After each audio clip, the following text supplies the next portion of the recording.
Hello, this is Rex Recites, and we're having a couple of poems today on the general theme or subject of Eldorado, which was a name coined in the Middle Ages about the beginning of the 15th or 16th century.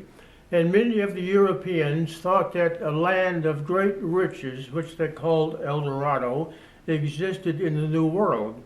Many of those early European explorers spent many years of their lives in searching for the elusive Eldorado, the land of riches.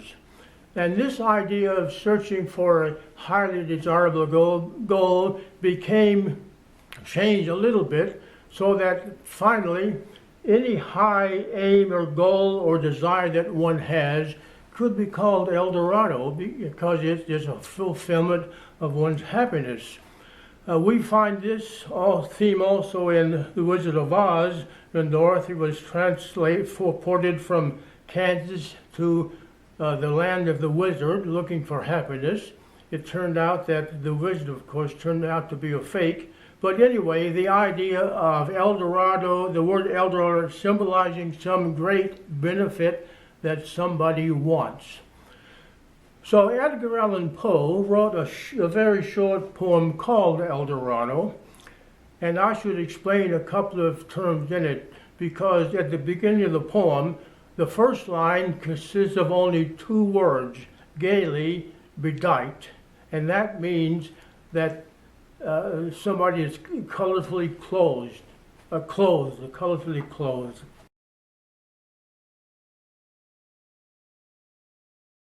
Gaily bedight, a gallant knight, in sunshine and in shadow,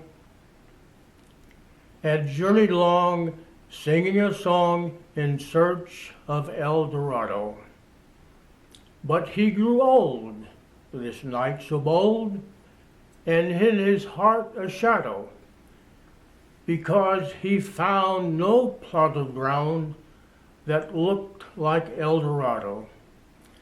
And so his strength failed at length. He met a pilgrim shadow. Shadow, said he, where can it be, this land of Eldorado?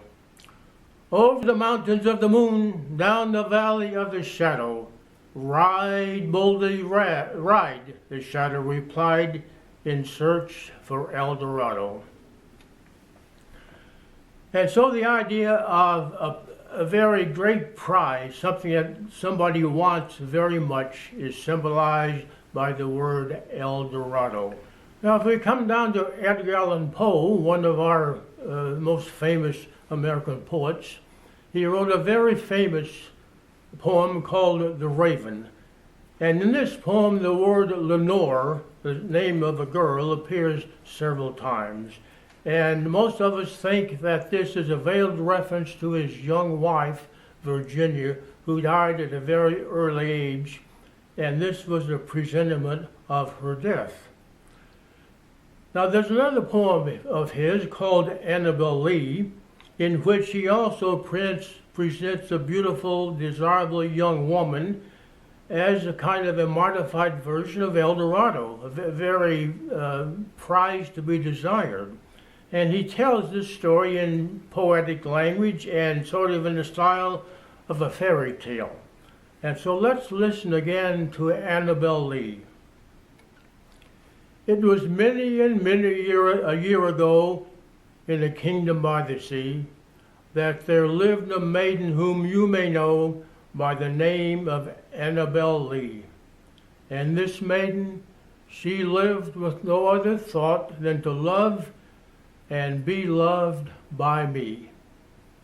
I was a child and she was a child in this kingdom by the sea, but we loved with a love that was more than love, I and my Annabel Lee, with a love that the winged seraphs of heaven coveted her and me.